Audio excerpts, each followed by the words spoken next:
Rina menggenggam erat tangan keriput ayahnya. Bau minyak angin dan obat herbal memenuhi ruangan sempit berdinding anyaman bambu. Ayah, Rina janji. Rina akan bekerja keras di Hong Kong. Sebentar saja. Setelah ayah sembuh, Rina akan pulang. Bisik Rina. Air matanya jatuh membasahi tangan sang ayah. Ayah hanya bisa mengangguk lemah. Batuknya menyayat hati. Ibunya berdiri di ambang pintu. Tatapan penuh kekhawatiran dan harapan yang membebani bahu Rina. Uang pendaftaran agen sudah menghabiskan semua yang mereka miliki. Ini adalah satu-satunya jalan. Lampu neon yang bersinar terang terasa asing dan menusuk mata Rina. Hong Kong, kota beton raksasa yang tampak menelan segala harapan kecil. Rina berdiri di lobi apartemen mewah di mid-levels, tempat ia akan bekerja untuk keluarga Chan. Ia merasakan dinginnya marmer, dinginnya AC, dan dinginnya tatapan Nyonya Chen yang sekilas menilai penampilannya. "Selamat datang, Rina. Kau harus bekerja cepat dan bersih," kata Nyonya Chen singkat dalam bahasa Mandarin yang kaku. Rina hanya menunduk. Janji pada ayahnya bergema di benaknya. Pukul 11 malam. Setelah seharian membersihkan 5 kamar mandi dan mencuci ratusan piring, Rina menyelinap ke balkon untuk menelepon. "Mbak Rina, ayah batuk darah lagi. Dokter bilang harus operasi segera. Kami tidak punya uang sepeser pun." Suara adiknya, Dewi, pecah di telepon. Rina merasakan jantungnya mencelos. Tangannya gemetar saat melihat foto ayahnya di layar ponsel. "Berapa biayanya, Wi? Jangan khawatir, Mbak akan cari jalan. Mbak janji." Rina tahu gajinya tidak akan cukup. Ia harus mencari solusi. Dan cepat. Tuan Chen, seorang pria paruh baya yang selalu mengenakan piyama sutra di rumah, menghampiri Rina saat ia sedang menyetrika. "Rina, kau pekerja keras, tapi itu tidak cukup untuk biaya operasi mahal, bukan?" Tuan Chen menyeringai, matanya tajam. Ia meletakkan amplop tebal berisi uang di atas meja setrika. "Ambil ini. Malam ini, temui saya di kamar kerja. Kau bisa mendapatkan lebih banyak, jauh lebih cepat. Tidak perlu memberitahu Nyonya Chen." Rina mundur, wajahnya pucat. Rasa jijik bercampur ketakutan membanjainya. "Maaf Tuan, saya hanya TKI. Saya hanya pelayan," jawabnya, suaranya tercekat. Tuan Chen tertawa kecil. "Semua orang punya harga, Rina. Pikirkan ayahmu."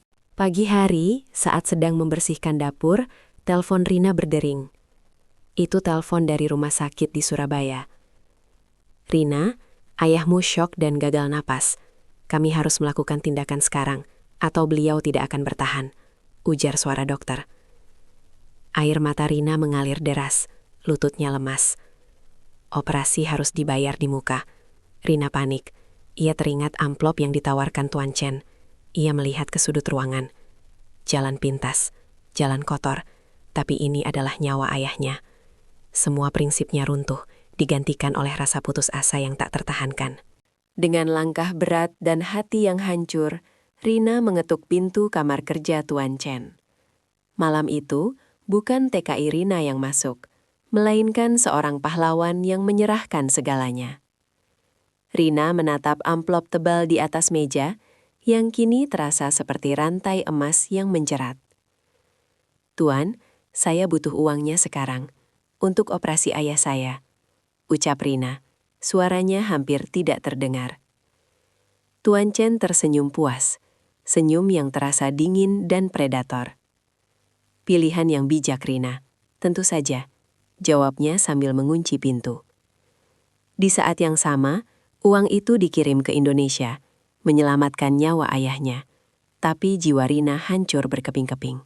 Rina berdiri di kamar mandi kecilnya, menatap hasil tes kehamilan. Positif.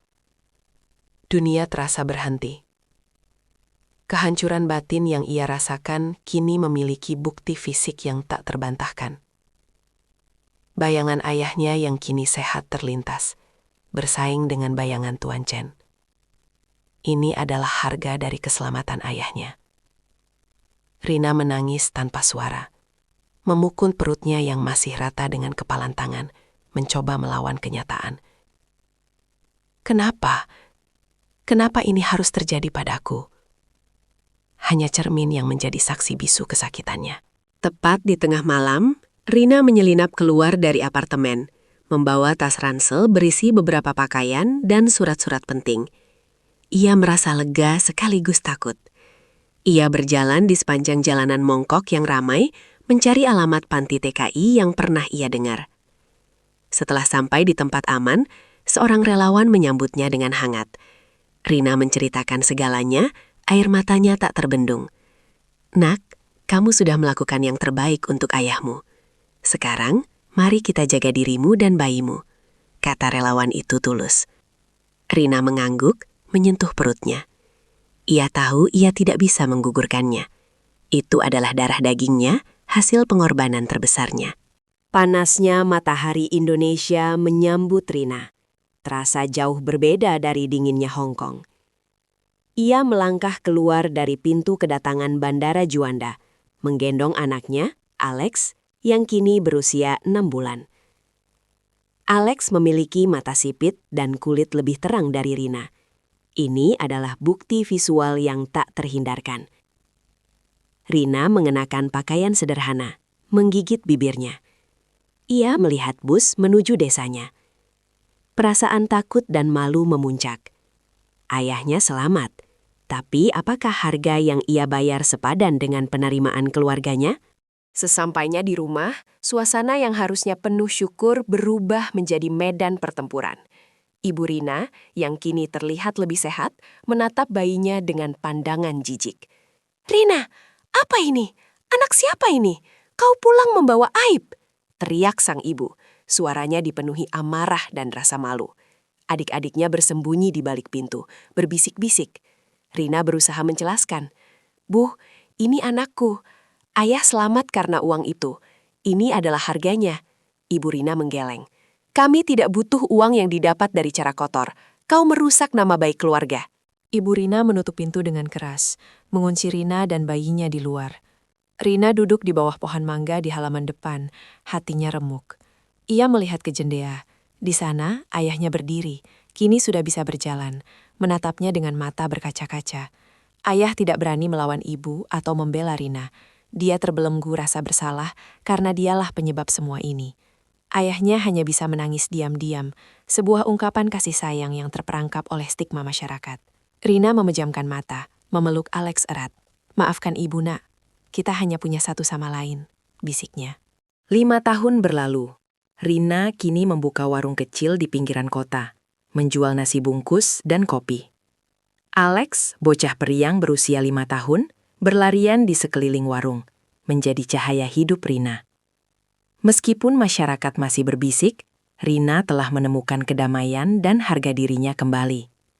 Suatu sore, tukang pos datang membawa surat. Dari ayah. Isinya pendek, tulisan tangan yang gemetar. "Nak, maafkan ayah dan ibu. Terima kasih telah memberikan nyawa ayah. Ayah bangga padamu."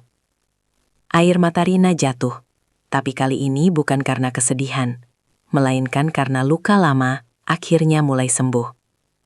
Ia memeluk surat itu dan menatap Alex. Masa depan mereka cerah. Surat ayah memberikan keberanian yang Rina butuhkan. Seminggu setelah menerima surat itu, Rina memberanikan diri membawa Alex kembali ke desa. Mereka turun dari angkot di jalan setapak yang penuh debu merah. Rumah itu terlihat sama, dengan dinding bambu yang memudar. Alex memegang tangan Rina erat. Ayah Rina menyambut di teras, air mata menetes. Kini badannya jauh lebih berisi dan sehat. Ia langsung memeluk Rina dan Alex, memeluk cucu yang selama ini hanya dilihatnya dari jauh. Namun, Ibu Rina muncul di ambang pintu, menyeka tangannya yang basah di kain. Tatapannya masih dingin, meskipun ada sedikit kelembutan yang tersembunyi. Ibu tidak memeluk Rina, apalagi Alex. "Kau sudah datang," ucapnya datar. Lalu berbalik masuk, meninggalkan ayah dan Alex di teras. Sebuah pengakuan bersalah tanpa kata maaf. Malam itu, Rina tidur bersama Alex di kamar masa kecilnya. Alex yang kini berusia 5 tahun, mulai lebih peka terhadap lingkungan. Ia bermain dengan foto lama Rina yang dipajang di dinding. Foto Rina saat remaja, sebelum ia berangkat ke Hong Kong. Bu, kenapa Alex tidak punya ayah seperti teman-teman di sekolah? Dan kenapa mata Alex miring, tapi mata ibu bulat? Tanyanya polos, sambil menunjuk matanya yang sipit. Pertanyaan itu menusuk Rina jauh di lubuk hatinya. Rina menghela napas panjang, memeluk Alex erat. Alex, matamu istimewa, nak. Ayahmu pahlawan yang membantu ibu menyelamatkan kakek. Tapi dia harus bekerja sangat jauh. Ibu akan ceritakan seluruh ceritanya nanti, saat Alex sudah lebih besar dan menyerti pengorbanan. Bisik Rina, memilih untuk melindungi Alex dari kebenaran pahit untuk saat ini. 2 tahun kemudian, warung Rina, kini bernama Warung Pahlawan, telah berkembang pesat. Rina menyewa 2 orang tetangga untuk membantunya melayani pelanggan yang didominasi oleh pekerja pabrik dan pengemudi truk yang lewat. Rina kini tidak lagi tampak seperti wanita yang baru saja mengalami trauma, tetapi seorang pengusaha wanita yang kuat. Dengan keuntungan yang diperoleh, Rina mulai menyumbang untuk program kesehatan masyarakat di desanya, sebuah upaya untuk membayar kembali utang moral yang ia rasakan. Dia berdiri di depan warungnya, menghitung uang, sementara Alex kini mengenakan seragam sekolah dasar, melambai padanya dari gerbang sekolah yang baru saja dibangun. Rina tersenyum, senyum sejati pertama yang muncul setelah bertahun-tahun, menandakan bahwa pengorbanannya akhirnya membuahkan hasil, bukan hanya dalam keselamatan ayahnya, tetapi juga dalam kehormatan dan kemandirian dirinya sendiri. Sore itu, warung pahlawan sedang ramai-ramainya. Rina dengan cekatan mengelap meja dan menerima pembayaran. Tiba-tiba, Alex, yang kini berumur 7 tahun, masuk dengan wajah cemberut. Ia membawa selembar kertas lusuh, gambar pahlawan nasional. Bu, kenapa mata Alex beda dari teman-teman yang lain? Mereka bilang mata Alex mata Cina. Apa ayah Alex orang Cina?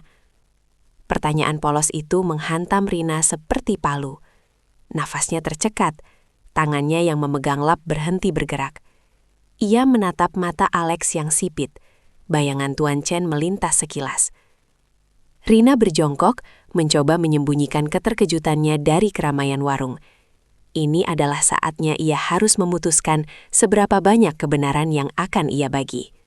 Setelah warung tutup, Rina membawa Alex ke bukit kecil di belakang desa, di mana mereka bisa melihat petak sawah yang menghijau diterpa cahaya jingga matahari terbenam. Ini adalah tempat yang damai. Rina menarik nafas dalam-dalam. Alex, dengarkan ibu baik-baik. Ayahmu memang berbeda. Dia adalah pahlawan sejati. Dia tahu kakek sakit parah. Ayahmu pergi jauh sekali, melintasi lautan, ke tempat yang sangat berbahaya untuk mendapatkan obat dan uang yang menyelamatkan kakek. Dia harus tetap di sana, karena janjinya sangat besar, jelas Rina, menganyam kebohongan mulia yang ia yakini. Alex menatap Rina dengan mata berbinar, mengangguk bangga. Jadi, ayahku pahlawan super, tanyanya. Rina tersenyum getir. Ya nak, pahlawan super ibu dan pahlawan kakek. Pagi menjelang, warung pahlawan kembali sibuk. Tiba-tiba Ibu Rina muncul di ambang pintu, membawa sebuah tas kain. Ibu Rina tidak mengatakan apa-apa, hanya berjalan pelan menuju meja kasir, tempat Rina sibuk menghitung kembalian. Dengan gerakan yang ragu namun tulus, Ibu meletakkan sebuah keranjang kecil yang dianyam rapi, terbuat dari rotan halus, di atas meja kasir. Keranjang itu jelas dibuat khusus untuk menyimpan uang. Ini, kata ibu, suaranya pelan dan serak.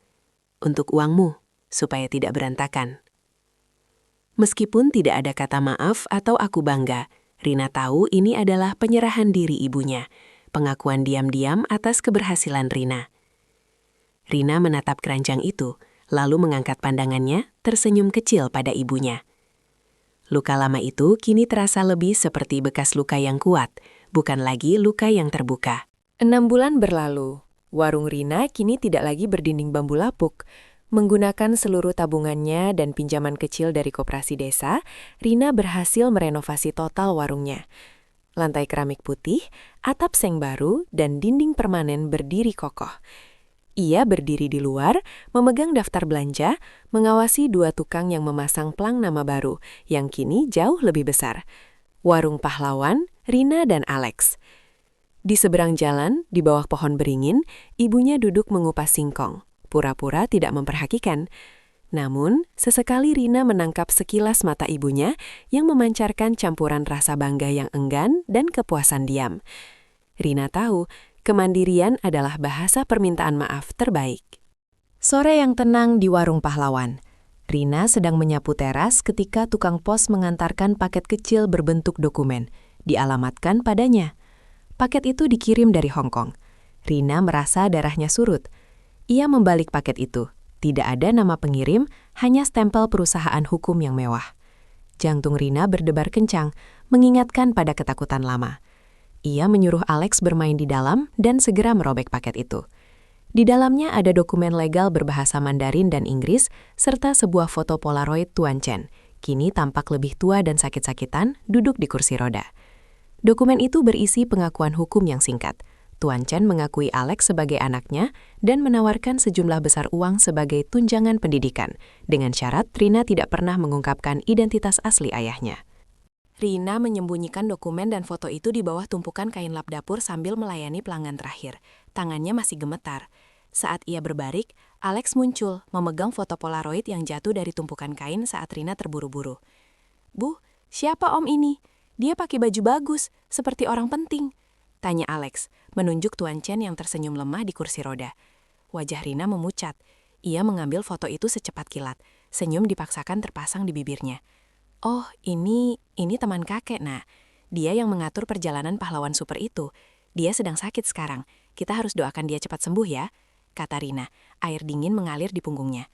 Alex mengangguk, tapi sorot matanya yang sipit menunjukkan keraguan yang tajam. Rina tahu, cerita pahlawan super itu semakin sulit dipertahankan. Rina menghabiskan malam itu di warung pahlawan yang sepi, menimbang dokumen yang tebal dan cek dari Hong Kong.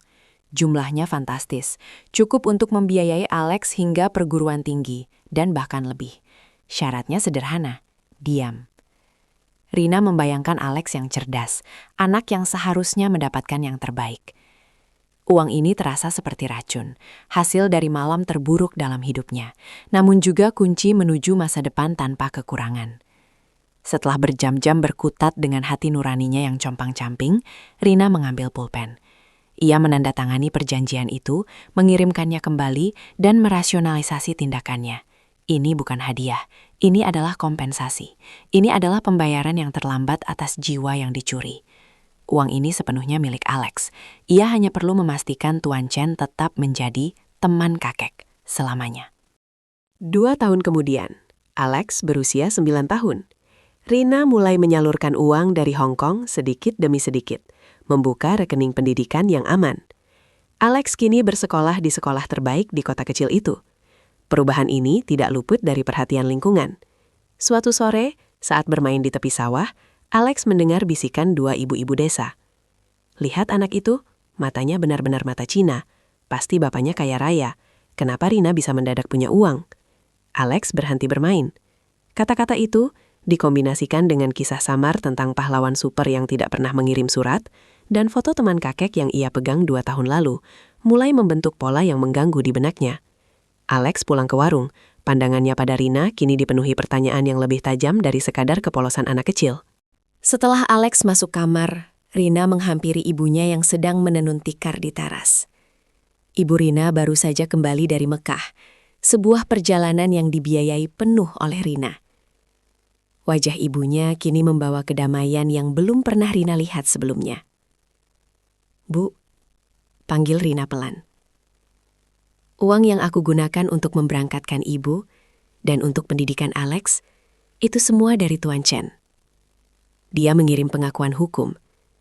Dia ayah biologis Alex, dan dia membayar mahal untuk memastikan rahasia ini tetap terkunci." Rina menyerahkan saliman dokumen Hong Kong. Ibunya membaca dokumen itu di bawah cahaya lampu teras yang redup. Tangannya gemetar. Setelah beberapa saat hening, Ibu Rina tidak marah. Ia hanya menutup dokumen itu dan meletakkannya di samping keranjang rotan yang ia berikan pada Rina dulu. "Kau tidak sendiri, Nak," kata ibunya. Suaranya dipenuhi rasa bersalah yang telah lama dipendam. Kami berhutang nyawa, dan kau yang menanggungnya. Mulai sekarang, rahasia ini, aib ini, kita tanggung bersama.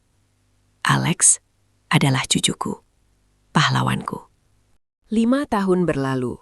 Alex sekarang remaja berusia 14 tahun, duduk di bangku SMP, tinggi dan cerdas, mewarisi ketajaman bisnis Rina dan kecerdasan Tuan Chen. Warung Pahlawan telah berkembang menjadi bisnis catering yang melayani pabrik-pabrik lokal. Suatu siang, Alex membantu Rina membereskan laci meja kasir lama. Di bawah tumpukan kwitansi, ia menemukan foto Polaroid Tuan Chen, foto yang sama yang pernah ia lihat bertahun-tahun lalu, dan dokumen perjanjian berbahasa Inggris. Kali ini, ia bisa membacanya. Alex menatap foto Tuan Chen, lalu menatap Rina yang sedang sibuk menghitung persediaan di dapur. "Bu," panggilnya. Suaranya tenang, dewasa, dan menusuk. Pahlawan superku tidak pernah pergi melintasi lautan untuk menyelamatkan kakek. Pahlawan superku sakit, dan namanya Tuan Chen. Berapa harga nyawa kakek yang ibu bayar? Rina menahan napas. Suara gemerincing piring di dapur warung Pahlawan terasa sangat jauh. Alex berdiri di hadapannya, remaja yang sudah matang dan siap menghadapi kebenaran. Rina tahu saatnya telah tiba. Ia menarik Alex ke ruang kantor kecil di belakang catering. Rina duduk di kursi kayu, menyandarkan tubuh lelahnya. "Alex, ayahmu tidak pergi. Ayahmu Tuan Chen. Dan uang itu bukan hadiah, itu kompensasi. Kakek harus dioperasi, Nak. Dan ibu tidak punya apa-apa. Amplop itu dan malam itu adalah satu-satunya jalan. Ibu memilih kakek hidup, bahkan jika itu berarti ibu harus kehilangan segalanya, termasuk harga diri ibu sendiri," bisik Rina. Air mata yang selama bertahun-tahun ia tahan, kini tumpah. Alex tidak menangis. Ia hanya menatap Rina dengan mata sipitnya yang tajam. Kini dipenuhi rasa sakit karena dikhianati oleh kebohongan pahlawan super. "Jadi, ibu menjual diri ibu, dan kebohongan itu untuk menutupi harga yang ibu bayar?" tanya Alex, suaranya retak. Alex berlari tanpa tujuan, melewati petak sawah yang dulu ia anggap sebagai tempat damai. Kemarahan dan kebingungan membuatnya sesak. Ia akhirnya berhenti di halaman rumah kakek dan neneknya. Kakek sedang menyiram tanaman di teras, tampak tenang dan sehat. Alex menghampiri kakek dengan langkah cepat. "Kakek, kenapa kakek menerima itu? Kenapa nyawa kakek lebih penting daripada ibu? Dia bilang dia kehilangan segalanya untuk kakek. Apakah kakek tahu harga yang dibayar ibu?" Alex menuntut. Suaranya keras. Kakek menjatuhkan selang air. Wajahnya yang keriput memucat. Ia menatap mata cucunya. Bayangan rasa bersalah yang telah ia pendam selama bertahun-tahun kini meledak di hadapannya. Kakek hanya bisa memeluk Alex erat-erat. Air mata membasahi bahu Alex. "Maafkan kakek, Nak. Maafkan kami. Kami tidak tahu bagaimana menebusnya," bisik kakek, mengakui kebenaran tanpa perlu penjelasan lebih lanjut. Rina menyusul Alex ke rumah lama. Ia menemukan ibunya sedang merangkul kakek yang masih menangis terisak. Ibu Rina menoleh.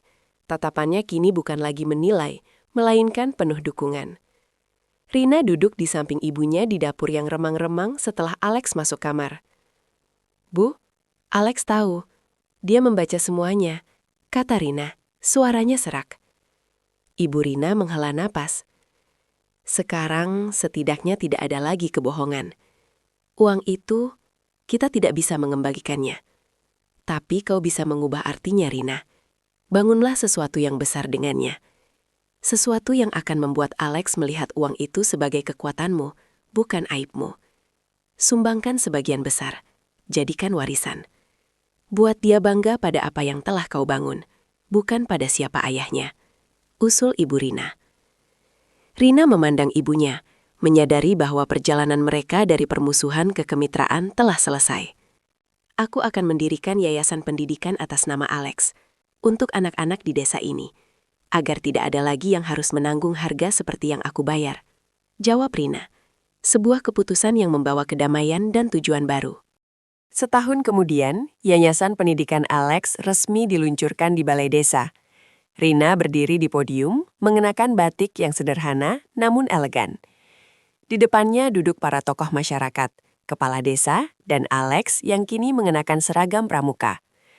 Rina berpidato dengan suara mantap. Uang ini, yang menjadi dasar yayasan ini, diperoleh dari pengorbanan besar. Pengorbanan yang terjadi karena kemiskinan dan kurangnya akses. Saya tidak ingin ada anak lain di desa ini yang harus memilih antara kehormatan dan nyawa orang tua mereka. Yayasan ini adalah janji saya.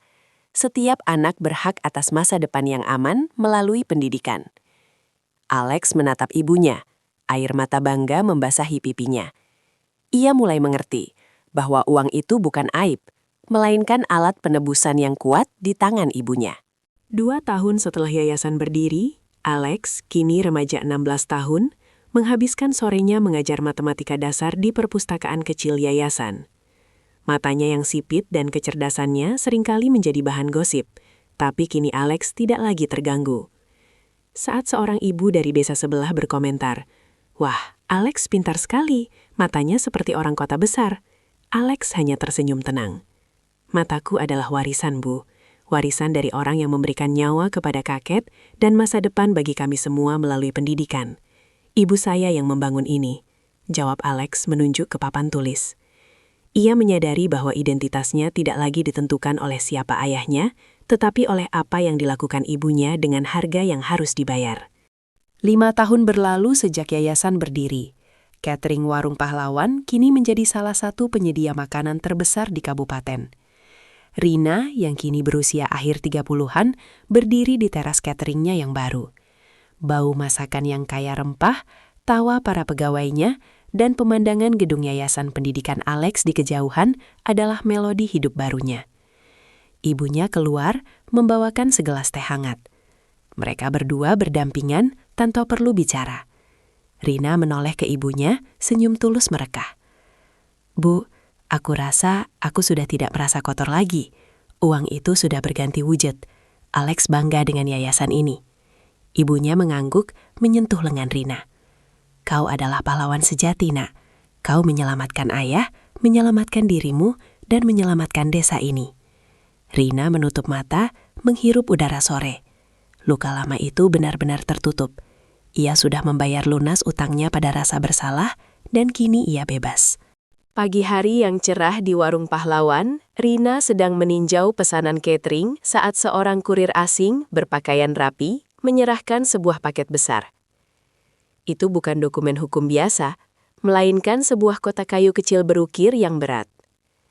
Di dalamnya, terdapat sebuah surat yang mengumumkan kematian Tuan Chen, serta dokumen final yang mencabut semua syarat perjanjian awal. Warisan Alex kini sepenuhnya diserahkan tanpa perlu kerahasiaan lebih lanjut. Rina membaca surat itu di belakang meja kasir. Matanya menatap ukiran naga di kotak kayu tersebut. Ia merasakan kelegaan yang besar, tetapi juga kesedihan aneh. Babak hidupnya di Hong Kong benar-benar tertutup. Ia kini bebas sepenuhnya. Bebas dari ancaman rahasia, dan bebas dari keberadaan Tuan Chen. Alex, yang kini berusia 18 tahun dan baru saja diterima di universitas ternama, duduk bersama Rina di kursi kayu di perpustakaan yayasan. Mereka melihat plakat perunggu bertuliskan Yayasan Pendidikan Alex. "Bu," kata Alex lembut, "aku akan menggunakan uang itu untuk kuliah, tapi aku janji, aku akan selalu ingat dari mana asalnya. Bukan dari hadiah, tapi dari pengorbanan terbesarmu.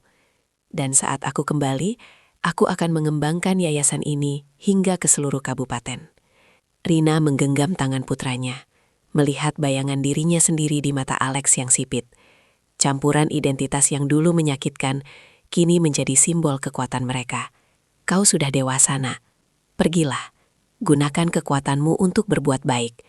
Itulah penebusan sejati kita," jawab Rina. Pandangan matanya dipenuhi kebanggaan.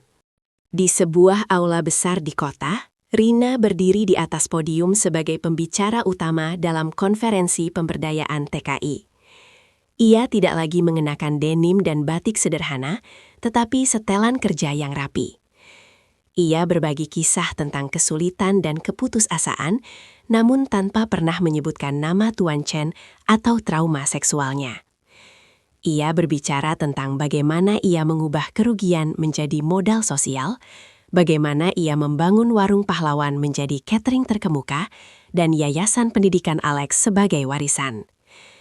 Kebebasan sejati, ucap Ina dengan suara tegas, bukan datang dari pengampunan, tapi dari kemampuan kita untuk mendefinisikan ulang nilai diri kita sendiri. Jangan biarkan masa lalu menentukan masa depan kalian.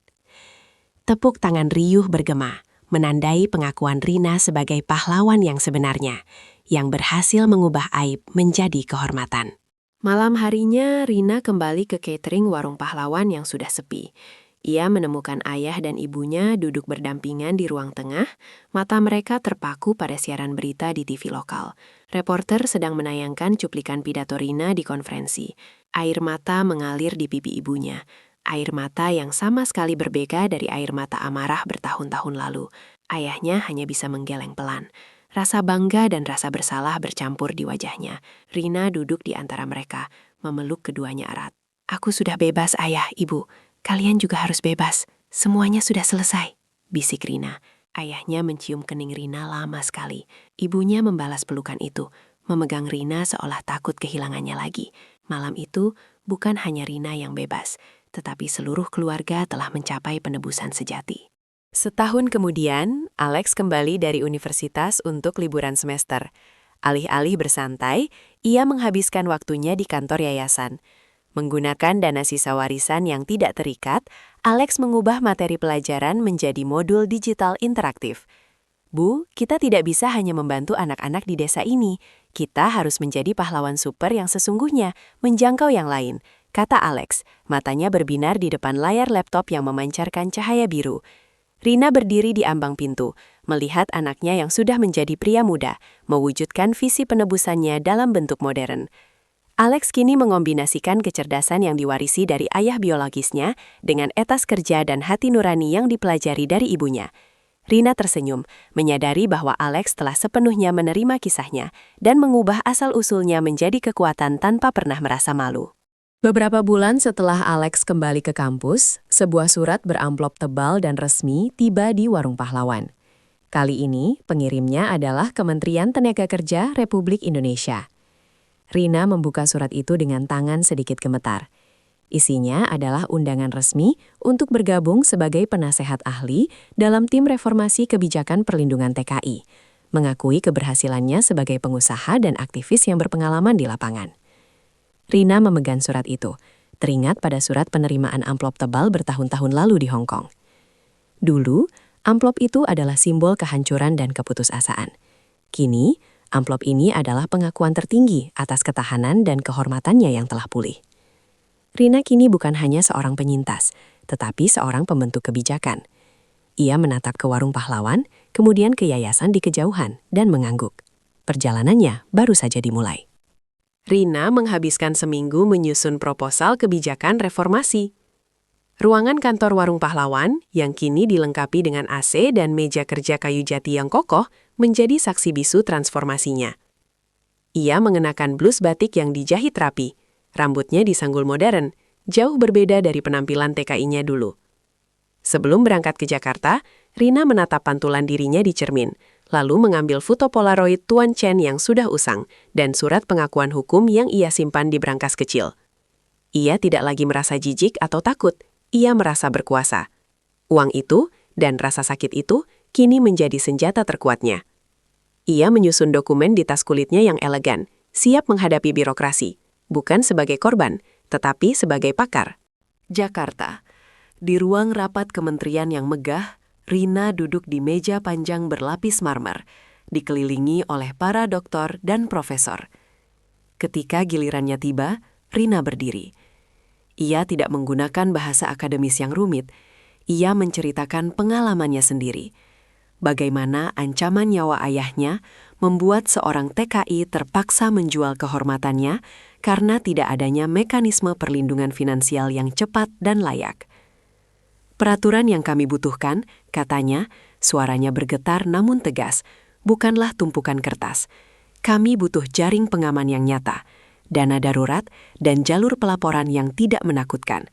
Saya tahu karena saya ada di sana. Saya adalah hasil dari kegagalan sistem ini.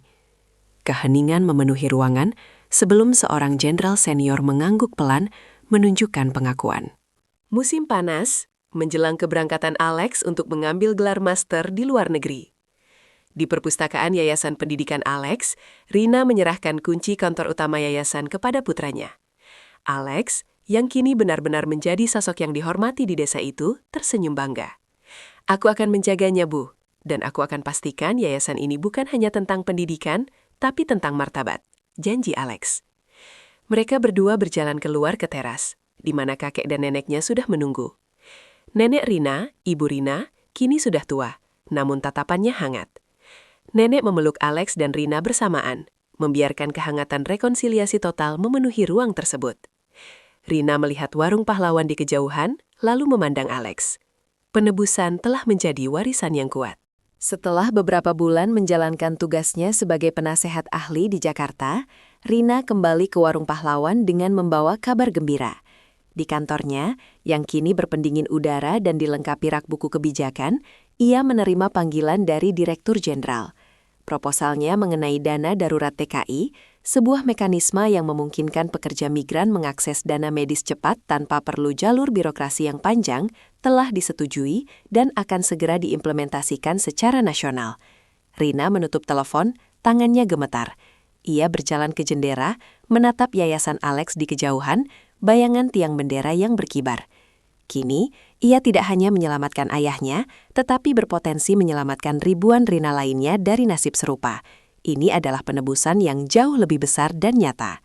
Di salah satu ruang kuliah Universitas Eropa yang dingin, Alex berdiri di depan teman-teman sekelasnya yang beragam, menyajikan tesis tentang filantropi berbasis trauma dan modal sosial. Ia menceritakan kisah yayasan Alex, tanpa berbohong sedikit pun tentang asal-usul dana yang merupakan kompensasi dari ayah biologisnya, Tuan Chen. Namun, alih-alih berfokus pada aib, ia memposisikannya sebagai kasus studi bagaimana sumber daya yang didapat dari eksploitasi dapat diubah menjadi modal sosial yang kuat dan berkelanjutan. Martabat sejati, tutup Alex, menatap audiensnya dengan mata sipit yang tajam, suaranya tenang dan berwibawa. Bukan terletak pada asal-usul uang, melainkan pada tujuan yang kita berikan padanya. Itu adalah warisan pahlawan sejati saya, Ibu Rina. 5 tahun kemudian, Rina berdiri di depan kompleks catering pahlawan yang kini megah dan modern, dilengkapi dengan pusat pelatihan keterampilan dan lokakarya bagi mantan TKI. Alex, yang kini lulus dengan gelar master dan bergabung mengelola yayasan dan bisnis keluarga, berdiri di sampingnya, mengenakan kemeja batik yang serasi. Seorang jurnalis nasional menghampiri mereka untuk wawancara khusus mengenai kesuksesan warung pahlawan.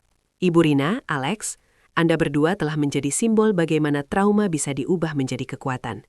Bagaimana Anda mendefinisikan ulang makna pengorbanan, ucap sang jurnalis. Rina tersenyum, menyandarkan kepalanya sebentar ke bahu putranya.